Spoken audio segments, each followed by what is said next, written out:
سڵاو هاوڕێیان، هیوادارم باش بن. وردە وردە دەست پێکەین بە لایڤەکەمان. سانین دەنگ وشت هەیە.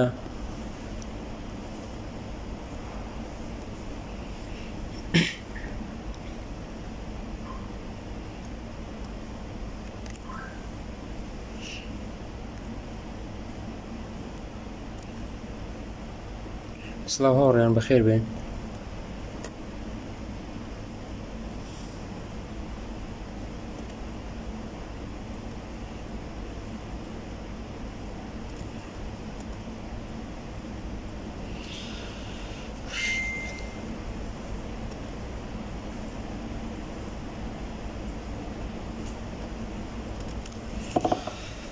سڵاو ڕێ، سڵاو هاوڕێیان، دەنگ و ڕەنگ چۆنە؟ باشە؟ هیچ کێشەیەک نییە هاوڕێیان؟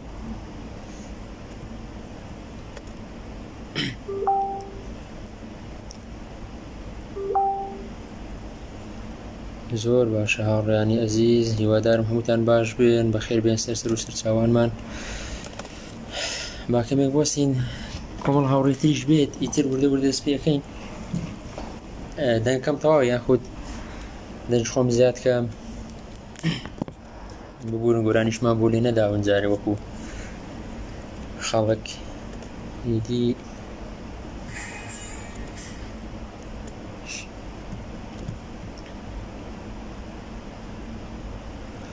هاوڕێیان 4-5 دقیقەتر دەست پێکەین، بەڵام چاوەڕێکین بۆ ئەوەی هاوڕێیانی تریش بێت.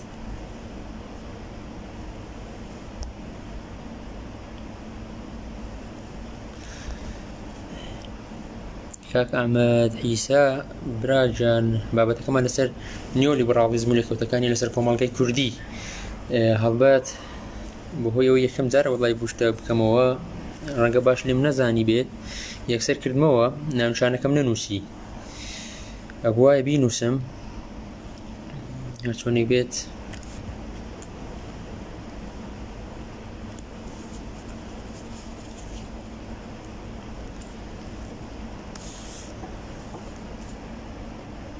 هاوڕێیان دەمێشتر دەست پێکەین،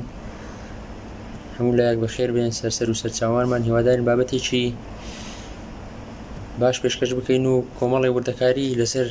سیستەمی نیۆلیبرالیزم و لێکەوتەکانی کۆمەڵگەی کوردی بخەینە ڕوو.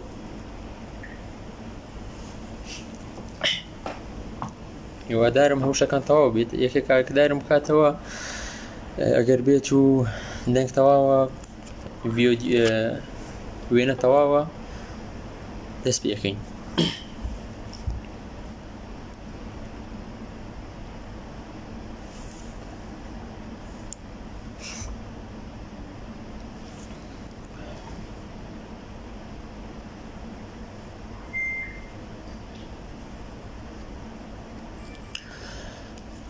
زۆر باش هاوڕێیان، هەموو لایەک بەخێر بێن، شەوتان باش بێت، بە هیوای ئەوەی کە لە یەکەم وانەی ڕۆشنبیری و فکری لە ناوەندی هزر بتوانین بابەتێکی بەسوود پێشکەش بە هاوڕێیان بکەین و هەر کەسێک کۆمێتێکی هەیە یاخود پرسیارێکی هەیە یاخود سەرنجێکی هەیە ئەتوانێت کۆمێتەکەی خۆی بنووسێت، هاوڕێیان دواتر کۆمێتەکە بە من ئێگەێنن، هەر وەڵامی ئەدەینەوە، یاخود ئەگەر پێشنیاز بێت یاخود ئەگەر تێبینیەک بێت ئێمە سەرنجی ئەخێنە ڕوو. ئێستا دەست پێکەین هاوڕێیان، ئێمە بابەتی یەکەممان لەسەر نیۆلیبرالیزم و لێکەوتەکانی لەسەر کۆمەڵگەی کوردی. هەڵبەت ئەم بابەتێکی گرینگە، گرینگەکەی لەوەیدا چونکە ئێمە بەر سیستەمێک کەوتوین کە کەم تا زۆر ئاشنایەتیمان لەگەڵی نییە، یاخود لە واقعی سیستەمەکە نازانین، یاخود ئەتوانین بڵێن کە بە زۆرێک لە جۆرەکان ئەم سیستەمە لەناو کۆمەڵگەی کوردیدا بە زۆرێک شتێکی نامۆیە. هاوڕێیان، ئێمە بەگرنگمان زانی کە لەسەر سیستەمی نیۆلیبرالیزم ئەو بابەتە پێشکەش بکەین و هەر بابەتێک کە پێشکەش ئەکرێت سەرەتا ئەبێت لە چەمکەوە پێیدا بێت و چەمکەکەشی بکەینەوە، دواتر لایەنی مێژووی، دواتر ناوەڕۆک و بابەتەکانی، پاشان لێکەوتەکانی لەسەر کۆمەڵگەی کوردی و چەند شتێکی تریش کە وەکو وردەکاری لەسەر لیبرالیزم پێشکەشیەکە. ئەوە سەرەتا وەکو پێشەکیەکە ئێستا ئەچنە ناو ناوڕۆشی بابەتەکەمان. سەرەتا ئەگەر پرسیار بکەین بڵێن لیبرالیزم چییە؟ پێش ئەوەی ئێمە باسی نیو لیبرالیزم بکەین ئەبێت باس لە لیبرالیزم بکەین و پێناسەی چەمچی لیبرالیزم بکەین. لیبرالیزم لە وشەی لیبرالیتی لاتینیەوە وەرگیراوە کە مانای ئازادی دەگەێنێت و ڕێگەڕیشەی لیبرالیزم دەگرێتەوە بۆ ڕێنیسانس و ڕۆشنگەری ئەوروپا، چونکە لە ڕۆشنگەریدا گرنگیی زۆر بە حەقڵ دراوە پاشان ئازادی تاکووە تاکایەتی لە نێو کۆمەلگادا بەرەو پێشوەچوونی بەخۆیەوە بدیت. و جگە لە چەند گۆڕانکاریەکی تریش لەو سەردەمەدا لە سەردەمی ڕۆشنگەری و قۆناغەکانی دواتر، بەڵام ئێمە لێرە لەسەر ئەو بابەتە ناوەستین. لە بابەتەکانی داهاتوودا باس لە ئەو گۆڕانکاریان ئەکەین کە لە ڕێنیسانس دواتر لە ڕۆشنگەری ڕوویان داوە. ئێستا زیاتر ئێمە هەر وەکو نوقە قەڵەمێک لە و کورتە باسێکی لیبرالیزم لەسەر ئەو بابەتە ئەدوین وەکو ئەوی کە پێشتاوی ماڕوون بێت، بەڵام لە بابەتی داهاتوودا باس لەو گۆڕانکاری نەکەین کە هەم لە ڕێنیسانس و هەم لە ڕۆشنگەری ڕوویان داوە لە ڕووی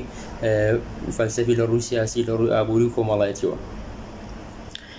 گرنگترین ڕابەرانی لیبرالیزم لە ڕووی هزری و فەلسەفیەوە ئەمانە بوو کە ئەو کەسانەی ڕابەراتی نیولیبرالیزمیان ئەکرد لە ئەوروپاوە پەریان پێدا و هێنایانەکایەوە جۆن لۆک و تۆماس هۆبز و ژان ژاک ڕۆسۆ و مۆنتسکیۆن، و لە ڕووی ئابووریشەوە ئادەم سمیس و ڕیکاردۆ و کاریگەریان بەسەر لیبرالیزمەوە هەبوو و ئابووری لیبرالیزمیان داڕشتووە. هاوڕێیان ئێستا ئەگەر لیبرالیزم دابەش بکەیت دابەشی سەر دوو قۆناغی ئەەکەین. قۆناغی یەکەم لیبرالیزمی کلاسیکە و قۆناغی دووەمیش لیبرالیزمی هاوچەرخە، یاخود ئەتوانین بڵێن نیۆ لیبرالیزمە. قۆناغی یەکەم لە لیبرالیزمی کلاسیکی کە لە دوای ڕێنیسانس و لە دوای ڕۆشنگەریەوە سەرهەڵدات بە کۆمەڵی تایبەتمەندی خۆیەوە، دواتر ریفۆرمی تێدا ئەکرێت و ئەکرێت بە لیبرالیزمی هاوچەرخ یاخود نیۆ لیبرالیزم. ئێستا پێناسە و تایبەتمەندەکانی لیبرالیزم باسەکەین. هاوڕێن خوا ئەگەر ئەرک نەبێت بڵێن کە ئاخود دەنگم نزمە یاخود نا، چونکە هەستەکەم ئەگەر دەنگم ئەکات عەفو بۆم بنووسن لە کۆمنت. دەنگەکە کێشەی هاوڕێیان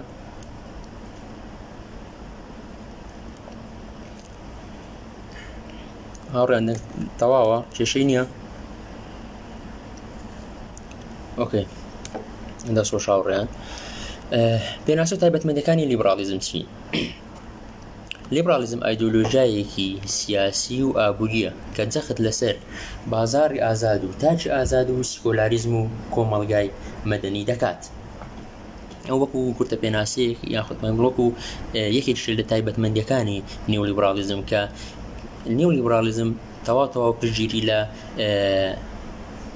ئابووریەکی ئازاد دەکاتەوە لە ناو کۆمەڵگا و جەخت لەسەر بازاڕی ئازاد دەکاتەوە و لە هەمان کاتدا تاچی ئازاد و حکم و دەستور لەوێ دەبێ سیکۆلاریز بێ، واتە سیکۆلاریزم بێت و هەروەها کۆمەڵگەیەکی مەدەنی داوا ئەکات. خاڵی دووەم لیبرالیزم لە خزمەت نوخبە و چینی بۆرژوادایە، ئەو واقعەتێکی نیۆلیبرالیزمە و کەس ناتوانێت ینی چاوپۆشی لێ بکات کە لیبرالیزم لە خزمەت چینی بۆرژوادایە، واتە چینی بۆرژوا ئەو چینەیە کە چینی دەوڵەمەندەکان و پارەدارەکانە هەمیشە سەرمایە خوان ئەخەنە گەڕ لە ناو کۆمەڵگادا بۆ ئەوەی کە هەم ڕاستی بێت بۆرژوازی وەکو پرۆژەیە، بەڵام ئێمە نابێت لە بۆرژوازی کوردیدا هەڵە بکەین کە بۆرژوازیەکی زۆر خێڵەچیەوە هیچ پرۆژە و بەرنامەیەکی نییە. هەرچی بۆرژوازیە لە کۆمەڵگای ئەوروپیدا بۆرژوازیەکە کە پرۆژەی هەیە و پرۆگرامی خۆی هەیە. جا نيو ليبرالیزم یا لیبرالیزم و نیو لیبرالیزم لە خزمەت ئەو نخبەیەدایە کە چینی بۆرژوادایە و ئەوان پەری پێ ئەدەن لە ڕێگای کۆمپانیا گەورەکان و سەرمایه‌گوزاریە کانی خوانەوە و لای ئەوان پەری پێ ئەدرێت و لە خزمەت خۆشیان بەکاردەهێنرێت ئەوەی ڕاستی بێت هەموو ئامانجەکەیان دەستخستنی داهاتێکی زیاترە بۆ خۆیان و کۆمپانیاکانیان. هاوڕێیان لیبرالیزمی کلاسیکی ئەگەر باز بکەین جۆن لۆک لە کتێبی پەیمانی کۆمەڵایەتیدا دنیابینی خۆی لەسەر دەوڵەت دەخاتە ڕوو و پێی وایە دەسەڵات وابەستەیە بە تاکەکانی کۆمەڵگا پێی وایە تاک دەتوانێت دەسەڵات لە دەوڵەت وەربگرێتەوە یعنی ئەوە جۆن لۆک تێڕوانی جۆن لۆکە سەبارەت بە هەم تاک هەم و دەوڵەتداریش کە پێی وایە تاک ئەتوانی مسەیتەر بێ بەسەر دەوڵەتدا و لە هەمان کاتدا تاک هەڵقوڵاوی ناو کۆمەڵگایە و ئەتوانێت گۆڕانکاری بکات و لە هەمان کاتدا هەم دەسەڵات لابدا هەم دەسەڵات دروست بکە و بخۆی بێتە ناوڕۆکی دەسەڵات. ئەوە جۆن لۆک لە کتێبی پەیمانی کۆمەڵایەتی ئاماژە بۆ شتانە ئەدات و لیبرالیزم تەرکیز لەسەر ئازادبوونی تاکەکانەکات و کار لەسەر ئازادی شخصی ئەکات و مافە سروشتەکان و ئابوووریەکان پێشکەش بە تاک ئەکات. ئەمەش هەموو لەژێر بنەمای ئەوەیە لێگەڕێ باکار بکات واتە لێگەڕێ بە هەوەسی خۆی بە ئەزری خۆی کار بکات چۆن کار ئەکات و لە کۆمپانیاکان و ئەو کۆمپانیا گەورانیە چۆن کار ئەکەن و چۆن برێو بە سەرمایه‌گوزاری خۆیان ئەدەن لە دەوڵەتە ئەو دەوڵەتانی کە سیستەمی لیبرالیزم یاخود نیو لیبرالیزمیان لێ پەیڕەو ئەکرێت. و ئادەم سمیث ئابووریناسی لیبرالی ئازادی ڕاها لە سروەت و سامان بە هیچ دەستێوەردانێکی دەوڵەت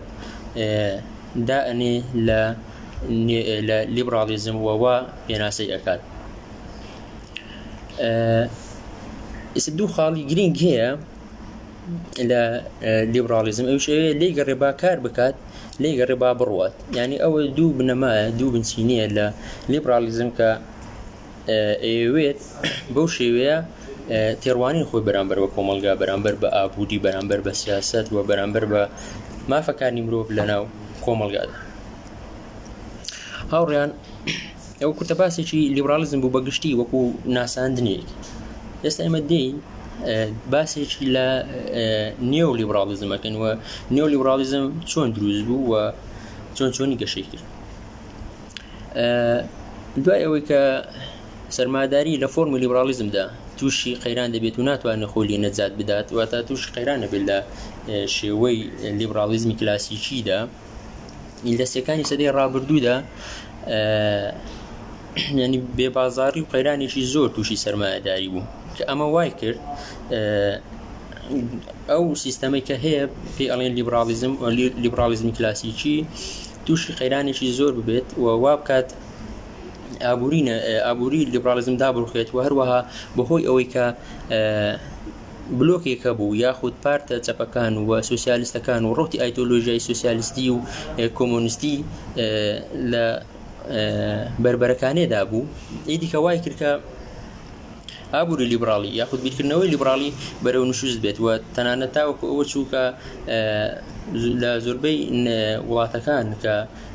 بزوتنەوەی شۆڕژێڕی سوسیالیستی تا سەر هەڵدات بۆ ئەوەی کە ئابووری لیبرالیدا شکست پێبێن و کۆمەڵگا بۆڕن بەرەو کۆمەلگای سوسیالیستی. جا ئێستا پێشەوەی بچنە بەتەواوی بچنە ئەو بابەتە ئەمێ بگەڕێمەوە سەر یەک خاڵ خۆی ئابووری لە لیبرالیزمی کلاسیکیدا دەوڵات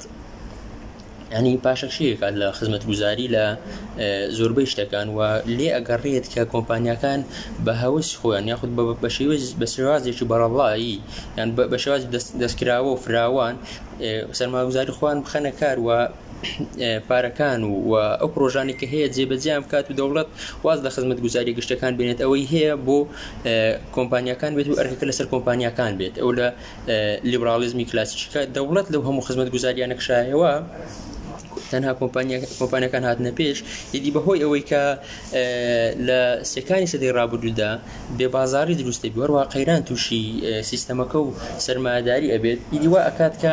کۆی سیستەمەکە بکەوێتە کێشەوە چونکە ئیدی دەوڵەت خۆی لە هەموو شەکان کێشاوەتەوە تەنها ئەوەی ماوەتەوە کۆمپانیاکانن و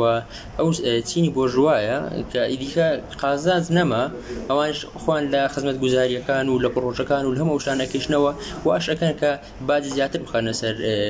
کرێکارەکان و کۆمەڵگا زیاتر بەرەو تووشی قەیران بنەوە لە قەیران نەجاتی بدەن کە لیبرالیزمی کلاسیکی کەوتە ئەو کێشانەوە ئیدی وا باش بوو کە دووبارە فۆرمولەی بکەنەوە دووبارە ریفۆرم لەناو لیبرالیزمی کلاسیکیدا یعنی فۆرمولەی تێدا بکەن و نوێی بکەنەوە جا ئابووری ناسی ئینگلیزی جۆن مینارد کینز تیۆری لیبرالیزمی دەخاتە بەر لێکۆڵینەوە و پێداچوونەوە ئەو پێی وابوو پێویستە دەوڵەت دەست بخاتە کاروباری ئابووریەوە و یارمەتی کۆمپانیاکان بدات و کەرتی گشتی دیسانێ ینی گرنگی پێ بدرێت و چی دیکە کەرتی گشتی پشتگوێ نەخرێت و دەوڵەت هەندێک لە خزمەتگوزاریە گشتیەکان بخاتە ئەستۆی خۆی بۆ ئەوەی کە دووبارە وا ئەکات کە دەوڵەت ئەو خزمەتگوزاری گشتانی خستنە سەر ئەستۆی خۆی دووبارە ئەرێک لەسەر کۆمپانیەکان سوک ئەبێتەوە و ئەمە وا ئەکات کۆمپانیەکان دووبارە دەست بکەنەوە بە سەرمایه‌گوزاری و ڕێگان بۆ خۆش بێت ئەو قەیرانە گەورەی کە نیولیبرالیزم تێکەوت بوو لە ڕێگەی کینزەوە لە ڕێگەی ئەو تیۆری جۆن مینارد کینزەوە لی نەجات ئەدرێت و ئاراستەی ژیان بەرەو باشتر ڕوە چونکە دەوڵەت ئەو جارێ خزمەتگوزاری گشتەکان دووبارە ئەگرێتەوە ئەستۆ و گرنجان پێ ئەدات بەڵام ئەمە بمانای ئەوەی نایە کە لە سەرمایه‌داریدا قەیران کۆتایی بێت ئەوە بە شێوازێکی کاتی تاوەکو 40 ساڵێک 45 ساڵێک بەو شێوەیە دەوڵەت هاوکاری کۆمپانیەکانی ئەکرد و هەروەها خزمەتگوزاری گشتەکان لە ڕێگای دەوڵەتەوە دابینکران تاوەکو ئەوەی کە قەیرانەکە زیاتر قوڵ نەبێتەوە چونکە کۆمپانیا تەنها ئیش لەسەر قازانج خۆی کاتنەوە شتێکی تر ئەوەیەکی کە لە جەوهەرەکانی نیولیبرالیزم هاوڕێیان قەیرانەکان لیبرالیزمی سەرمایه‌داری لە ماوەی 35 ساڵدا لە ڕێگەی پرۆژەی کینزەوە بەهۆی دابەزینی بڕی بەهای قازانجەوە بەهۆی ئەوەی کە نخبەیەک لە کۆمپانیا گەورەکان دەست بکەن بە زیندووکردنەوەی ئابووری لیبرالیزم لە ژێرناوی نیولیبرالیزم ئەگەر ئەوە ڕوون بێت کاتێکە دەوڵەت خزمەتگوزاری گشتەکان پێشکەش ئەکات و کۆمپانیا گەورەکان ئیدیکە بەهای قازانجیاندا ئەبەزیت و شتێک نامێنێ بە ناوی قازانجەوە دووبارە کۆمەڵێک لە کۆمپانیا نخبەیەکان و کۆمپانیانی کە گەورە بوون لە وڵاتە لیبرالیەکان کەوتنە خۆ ئامادەکردن بۆ ئەوەی دووبارە پرۆژەی لیبرالیزم نوێ پەیڕەو بکرێتەوە واتە دەوڵەت دەست لە ئەو خزمەتگوزاری گشتیانە بکێشێتەوە دووبارە بدرێتەوە بە کۆمپانیەکان دەستی کۆمپانیەکان واڵا بگرێتەوە ئەمەش لە ژێر ناوی نیۆلیبرالیزم ئەو شتە هاتە پێشەوە واتە گەڕانەوە بوو بۆ لیبرالیزمی کۆن بەڵام لە ژێر ناوی نیۆلیبرالیزم واتە لیبرالیزمی نوێ دووبارە پرۆژەی کینز کە لەو ماوەیەدا هەڵوەشایەوە کە ئەتوانین بڵێن بۆ ئەوەی کە پرۆژەی کینز زیاتر گرنگی پێدرا بەخۆی ئەوە بوو کە لە هەبوونی یەکێتی سۆڤیەت و هەبوونی بەدیل و ئەلتەرناتیڤ و تێکۆشانی کۆمەلگاکان بۆ ئەوەی کە کۆمەلگایەکی یەکسان و بێچین بێنە پێشەوە لە دژی لیبرالیزم و ئەلتەرناتیڤی سۆسیالیستیان ئەخستە بەردەمی هەمیشە بۆیە ئەوە وای کرد زۆربەی دەوڵەتەکان لە ڕێگای کەرتی گشتیەوە خزمەتگوزاری گشتی و خزمەتگوزاریەکی بێبەرامبەر تا ڕادێک پێشکەش بە کۆمەڵانی خەڵکیان بکەن تاوەکو ینی بەگشت چین و توێژەکانیەوە پێشکەشیان بکەن بۆ ئەوەی کە ینی هەم نەبێنە مەترسی ئەوەی کە لەناو بچن لە ڕێگای ئەو شۆڕشە سۆسیالیستیانی کە ئەکران و بلۆکی سۆڤیەتی کە ئەو کات وەکو هەڕەشەیەک بوو لەسەر هەم سیستەمی ئەو دەوڵەتانی کە لیبرالی بوون و ئەو دەوڵەتانی کە پەیڕەویان لە سیستەمی کاپیتالیزمە کرد هاوڕێیان ئەگەر بینە سەر خاڵێکی تر کە چۆن بزانین پرۆژەیەکی نزیشکستی پێدێت و دووبارە ئەگەڕێنەوە بۆ بنەما تایبەتمەندەکانی لیبرالیزمی کۆن و لە ژێر ناوی نیو لیبرالیزم پەرەی پێ ئەدرێت. نیو لیبرالیزم پاش بەدەستەوەگرتنی دەسەڵات لەلایەن مارگرێت تاچەر لە بەریتانیا و ڕۆناڵد ڕیگان لە ئەمریکا دروست بوو وەکو دوایین فۆرمی سەرمایەداری خۆنماییشەکات و ئەمانە چەند ڕێگایەکیان گرتە بەر بۆ ئەوەی کە ئابووری نیو لیبرالیزم هەیکەلەکەی دابڕێژنەوە و فۆرمولەی بکەنەوە و وا بکەن کە کۆمپانیەکان زۆرترین قازانج بکەن و ئابووری نیو لیبرالیزم دووبارە کە لە شێوەی ئابووری کلاسیکە لە نیو لیبرالیزم خۆی فۆرمولە بکات و بێتەوە پێشەوە. ئەمانە چەند ڕێگایەکیان گرتە بەر کە مارگرێت تاچەر لە بەریتانیا دەسەڵاتی هەبوو و ڕۆناڵد ڕیگان لە ئەمریکا چەند خاڵێکیان گرتە بەر کە ئەمانە بوون دابەزاندنی بەرچاوی باز بۆ دەوڵەمەندەکان. واتە نیو لیبرالیزم هات بازێکی زۆری لەسەر دەوڵەمەندەکان کەم کردەوە بۆ ئەوەی دەست بکەن بە پرۆژە و ئەو ویستی هەیەە لە کۆمپانیا گەورەکان بۆ ئەوەی کە بنیادی خۆیان بنێن و وای کرد کە ئەمە وا بکات ینی ڕێگەیەکی باشی بۆ کۆمپانیا گەورەکان کردەوە تاوەکو باز نەدەن و زیاتر بەرەو پێشەوە بڕۆن و هەروەها سەرکوتکردنی سندیکاکان ئەو سندیکای کرێکاران و هەر سندیکایەکی تر کە ڕاستەخۆ خەڵکەکە یاخود ئەو توێژە ئەو چینە لە ناویدا هووناڵی خۆی یاخود ئەو ویستی خۆی یاخود ئەو داواکاریەکانی خۆی و خۆڕخستنەکانی خۆیان لەوێدا ئەکرد بۆ ئەوەی کە بە مافەکاری خۆیان بگەن. سەرکوتکردنی ئەو سندیکایانش یەکێک بوو لە بنەماکان بۆ ئەوەی کە نیو لیبرالیزم زیاتر بەرەو پێشەوە جێگای خۆی دابکتێت و هەڵگرتنی کۆت و بەندەکان لەسەر کۆمپانیا گەورەکان واتە هەر کۆمپانیایە کە پرۆژەیەک یاخود شتێکی دائەنا هەڵستان بە ئەو کۆت و بەندانی کە پێشتر لەسەری بوون وەکو کۆمەڵی بنەمایە بۆ ئابووری و کۆمەڵی بنەما بۆ ڕێخستن و هەروەها یاخود چۆنیەتی کارکردنیان ئەو کۆت و بەندانیان لەسەر هەڵگرتن و ڕێگایش تەواویان بۆ کردنەوە بۆ ئەوەی بە ویستی خۆیان کارەکانی خۆیان بکەن.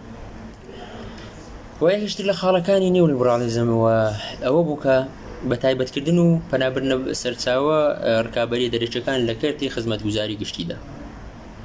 خزمەتگوزاری گشتەکان هەر کۆمەلگایەکدا پێویستە ئەوە دەوڵەت جێبەجێ بکات وەکو خزمەتگوزاریەک بۆ ئەوەی کە بە شێوازێکی ینی خۆڕایی بەردەست بێ بۆ خەڵکی. بەڵام لە نیو لیبرالیزمدا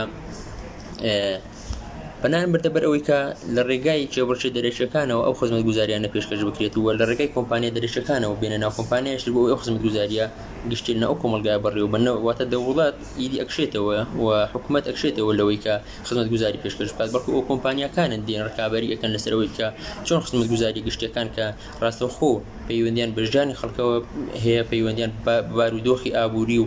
کۆمەڵایەتی خەڵکەوە هەیە ئەوان دێن ئیدیکە ئەو کاران ڕاپەڕێنن. ئەمە هەمووی لەسەر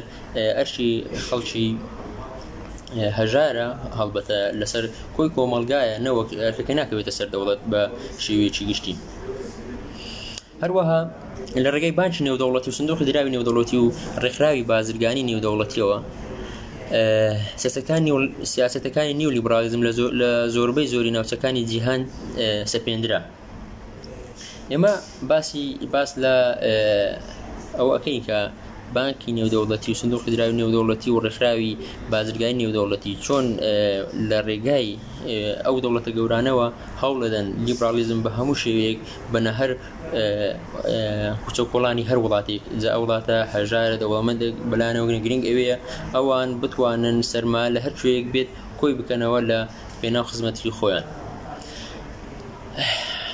هاوڕێیان ئەمەوێ چەند تایبەتمەندیەکی نیو لیبرالیزم باز بکەم کە خۆ لە چەند خاڵێک دەبینێتەوە ئەوانە گرنگترین تایبەتمەندیەکانی نیو لیبرالیزمن. ئەو خاڵانی کە پێشتر باسم کرد ئەوانە ڕۆناڵد ڕیگان و تاچەر گرتیانە بەر بۆ ئەوەی کە نیو لیبرالیزم بچەسپێت. بەڵام ئەوانە گرنگترین تایبەتمەندیەکانی نیو لیبرالیزمن کە ئێستا ئاماژەی پێدەم. خاڵ یەکەم یاسای بازاڕە کە مەبەستی لێی بەرەڵاکردن و ئاوەڵاکردنی بازارە لە بەردەم کۆمپانیا تایبەتەکان لە هەر بەتەسکردنەوەیەک لەلایەن دەوڵەتەوە کرابێت. واتە ئیدیکە کۆمپانیاکان ئازادن و لە هەموو شتێکەوە دەستیان واڵایە و کۆمپانیا تایبەتەکان هەر بەتەسکردنەوەیەکان لای دەوڵەتەوە بۆ بکرێت. ئیدیکە ئەم لە نیو لیبرالیزم ئەمە نامێنێت و کۆمپانیاکان دەسەڵات و مافی تەواوەتیان هەیە. و ئەمەش بەچی ئەگرێت؟ بەکەمکردنەوەی کرێکار و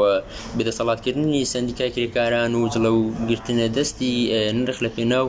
جڵەوی سەرمایەی کۆمپانیاکان و زیاتربوونی خازانجی ئەو کۆمپانیانە. هاوڕێیان خاڵی دووەم ئەگەر زۆر لەسەری نەوەستین بۆ ئەوەی بەشی هەر هەمووی بکەین باسی هەمووی بکەین هەر بە کورتی باسی خاڵەکانەکەین. خاڵی دووەم بڕینی خەرجیە گشتەکانە بۆ خزمەتگوزاری کۆمەڵایەتەکان وەکو پەروەردە و چاودێری تەندروستی و کۆتایی پێهێنان بە خزمەتگوزاری گشتەکانی ئاوەڕۆ و هەڵبەستنی پرد و ڕێگاوبان و بیمەی کۆمەڵایەتی و خوێندنی خۆڕایی و نەخۆشخانەی گشتی و کارەبای حکومی ئەمانە هەمووی کۆمەڵێکن لە خزمەتگوزاریە گشتەکان. بەڵام لە نیو لیبرالیزم دەوڵەت خەرجی ئەوانە هەڵ ئەگرێت و ئیدیکە ئیداتە بە کۆمپانیای تایبەت. واتە باقورسەکە لەسەر دەوڵەت نامێنێت، کۆمپانیا تایبەتەکانێکن. ئەو کۆمپانیا تایبەتیانش هی نخبەیەکە هی کەسێکی دیاری کراوە کە دواتر قازانجەکەی هەمووی بۆ خۆیەوە ماف و تایبەتمەند ماف و امتیازاتی ئەو کۆمپانیایەش خەڵبەت دەبی بپارێزرێت و دەبی گرنگی پێ بدرێت و ئەبێت دەوڵەت کۆمپانیاکە ئەو قازانجەی ئەکات لە ڕێگای ئەو خزمەتگوزاری گشتیانەوە بێت و دەوڵەت خۆی بێبەری ئەکات لە هەموو خەرجە گشتەکان و ئەو خەرجە گشتیانی بۆ ئەو کەرتانی داناوە ئەی بڕێت و ئەیداتە دەست کۆمپانیاکان و بەڕەحمی کۆمپانیا مشەخۆر و قازانجویستەکان. هاوڕێیان خاڵی سێیەم لە ڕێساخستنە کە پشتگوێخستنی ئەو ڕێسا و مەرسومات دەوڵەتیانەیە کە قازانج کەم دەکەنەوە و هەروەها ئەوانش تایبەتن بە یاسا ئەمنیەکان و سەلامەتی شوێن و ژینگەی کاریش.